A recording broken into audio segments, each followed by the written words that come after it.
So I'm gonna get this out the way before we get into the whole craziness of this. Okay, so the name of the episode is called Risk Management. And so I'm gonna say this so I won't go crazy at the end when I get to the actual end part, which was bananas. I fucking knew it the whole time. If you watch any of my other reviews, you may already know what I'm talking about and why I'm so freaking guys. I just when I'm happy when I know I'm right about something because I knew it's happening. I won't say it was predictable, but if you've seen any of the other adaptations or you've read the canon, you know what I'm about to say. Okay, so last episode it left on the cliffhanger where Moriarty got in contact with Sherlock on the phone, the phone of the guy who they met in the last. I think it might have been Sebastian's phone actually. I can't remember, but he got in contact with him for the first time, and guys, his voice is freaking creepy, like real creepy, and so Sherlock, they're talking and he's trying to get him to tell him something. They're trying to get him he's trying to get him to explain what happened to Irene. And he won't do it. He's like he basically tells him he wants to hire him to consult for him. He wants him to consult into this murder that happened. And the murder is of this guy who we find out allegedly killed this other guy who handles in a security firm. Apparently killed his sister like 22 years ago, but that ends up being a false lead on his part. Well, he didn't give any information. He just gave the man's name, the guy who they started to investigate the murder of. And we find out first that the man was falsely murdered. I don't say falsely murdered, I just mean like he got murdered for no reason. He was innocent. He was an innocent guy. Let's see. And so because Sherlock's, he's still in contact with Moriarty. Well, he gets like a couple phone calls during the episode. I think it was like 2. Yeah, it was only 2. It was like the one that was continued from the last episode, and then the one at the very end, which I will refrain from talking about until I get to that point. Let's see. And so there's this funny part where Watson and Holmes are talking about Moriarty, and because Moriarty's talking about how he. Sorry about that, guys. So, I changed the venue back in my room, and I have a bowler hat on, because, like, I just don't like my hair right now.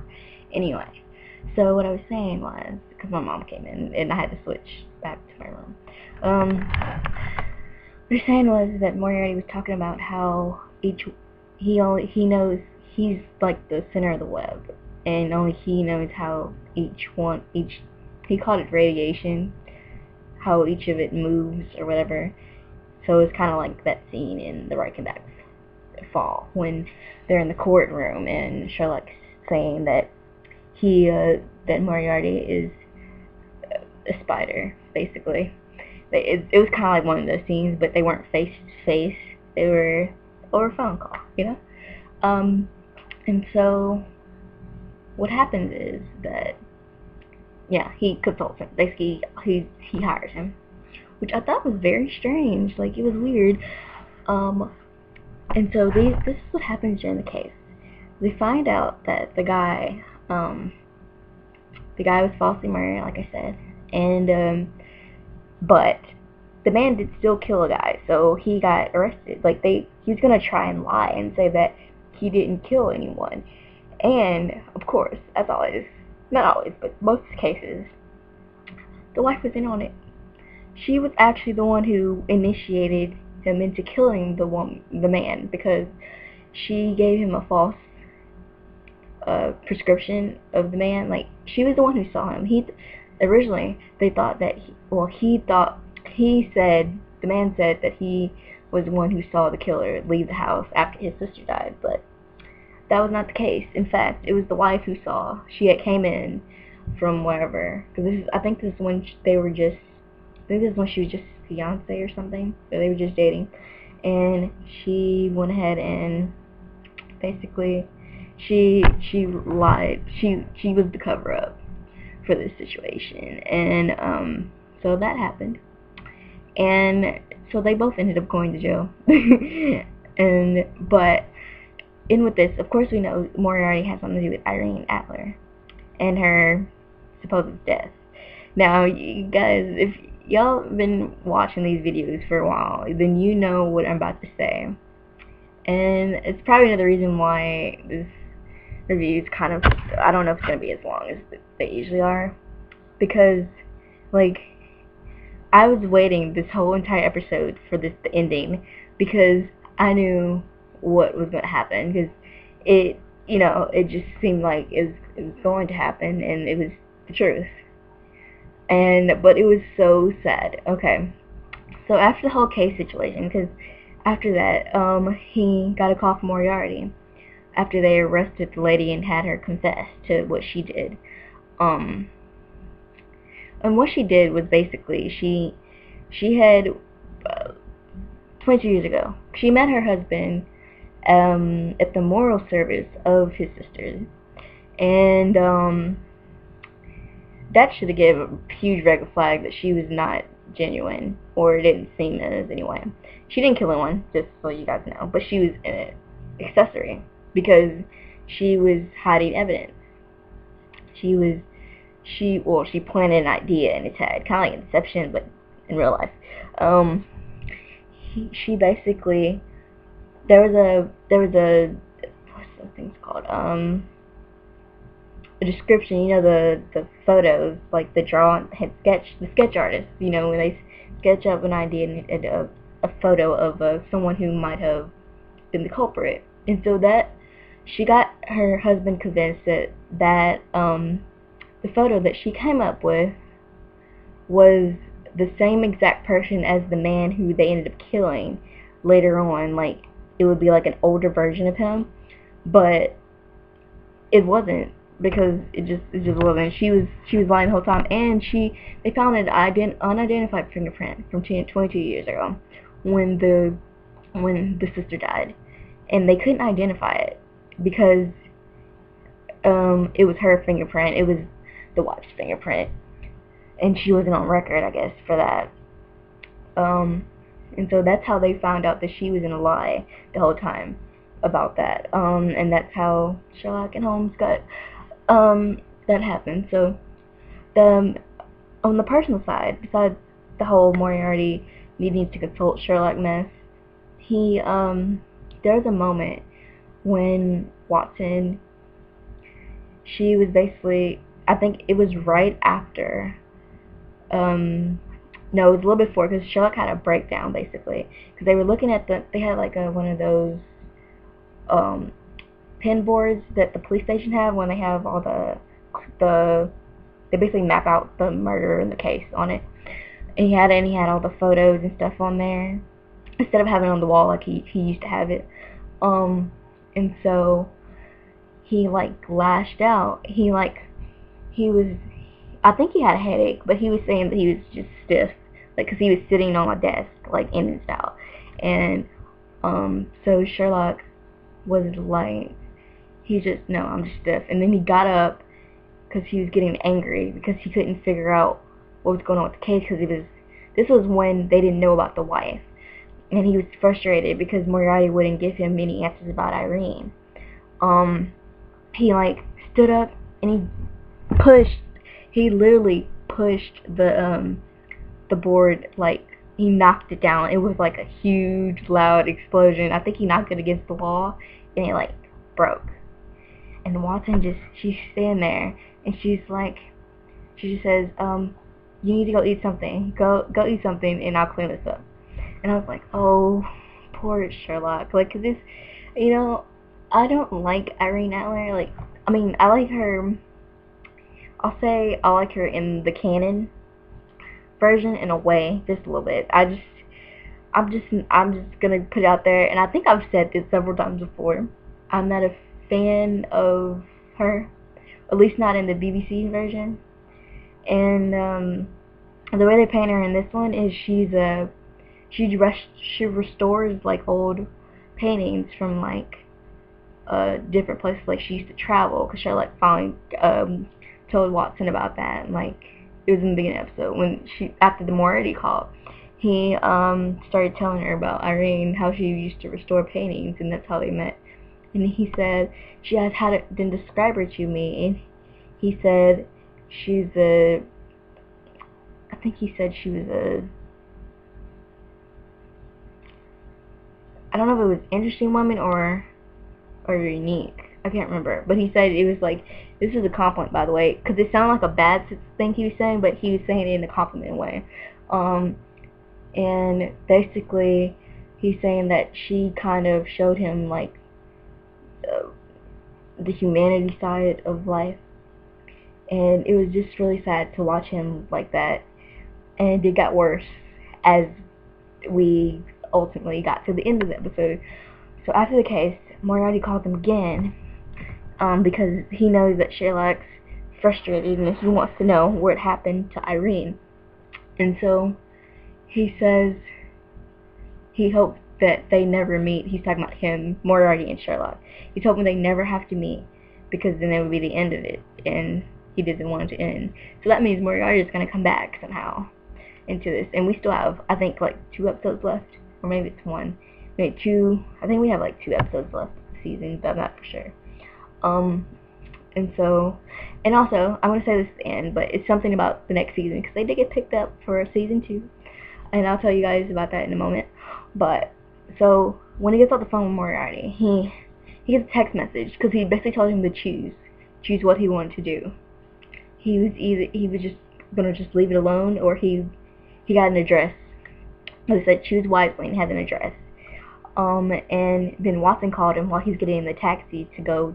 I already knew he was going to go to the address. He wasn't going to just leave that hanging. He's waited so long to find out something about Irene. And so basically that was like one of the huge risks. Oh crap, that was the thing I was trying to say and then I forgot.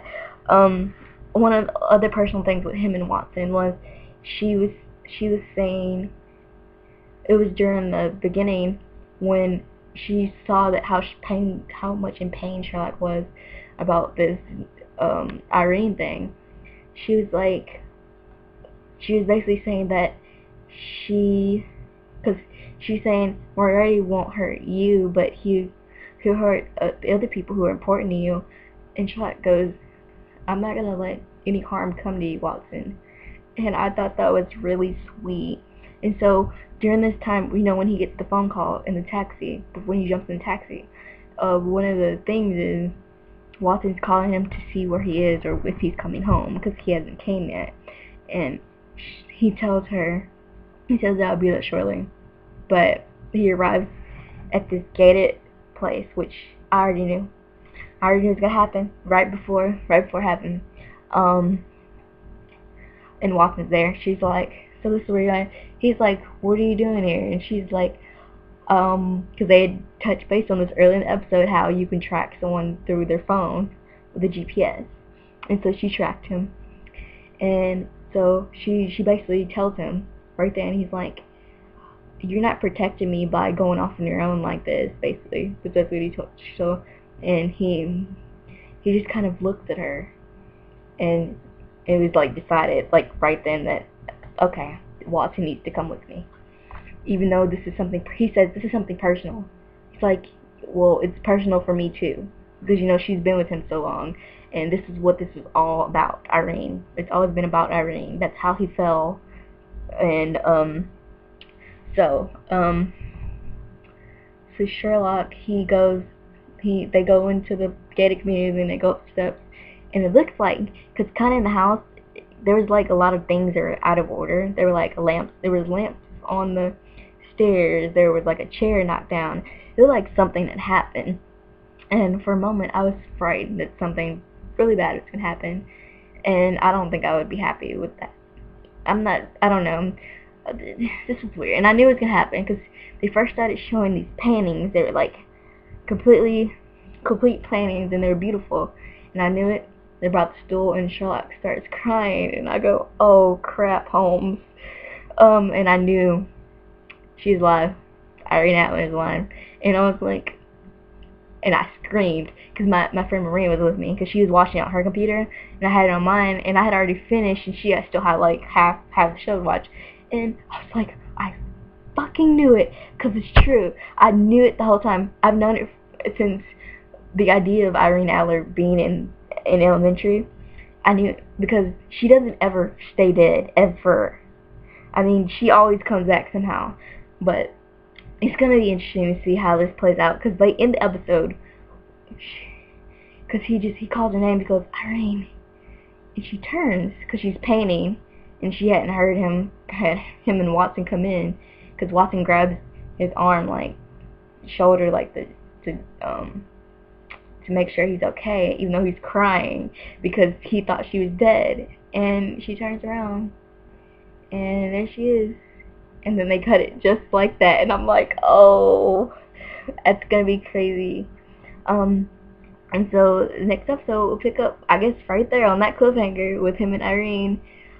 I just kind of have this bad feeling, like, you know, Moriarty, he led him to her for some reason, right? So I just have a feeling that there's more to this than meets the eye, because when it's with Irene, you know, nothing is what it seems. It can't be, right? So that's gonna be interesting. The thing I want to tell you guys about season 2 of Elementary, it got picked up, of course, but they're going to London. Because, you know, the whole series this far has been in New York. And so now they're packing up and going to London for some reason. So that's going to be interesting. And I was talking with a friend of mine about, because I love London. I do. I love it so much. And we were talking about how it'd be funny if Benedict Cumberbatch and Sherlock and him met up. But that's not possible, I don't think. But that would be funny, though, for him to have a cameo or something. It'd be hilarious. But that's cool. What she's talking about how Sherlock and the BBC Sherlock and the elementary Sherlock, have they met up? That would actually be kind of funny, actually, to me. Because they're kind of the same, but not really. They're completely different Sherlocks, and I think it's cool though. So I'm excited about next week to see what happens with all that. That's gonna be crazy, guys. So I hope you like this, and if you've been watching my little Let's Play or whatever, I should have the new episode soon. I was just working on things in my mind right now. I'm showing things real quick. I got these art prints in the mail because I ordered them, and they're beautiful. And if you don't like Sherlock, I'm so sorry. But these are really beautiful. My friend Nicole actually did this one. I ordered them off of Society 6. And Molly's giving Sherlock one, to be. It's so cute. And this is the other one from Lexi. Lexi came on DeviantArt. Probably can't see it that well. Oh, there it is. Yeah. She kind of Disney locked, and that's cute. I like it. Anyway, I'll see you guys next week. Hope you all well.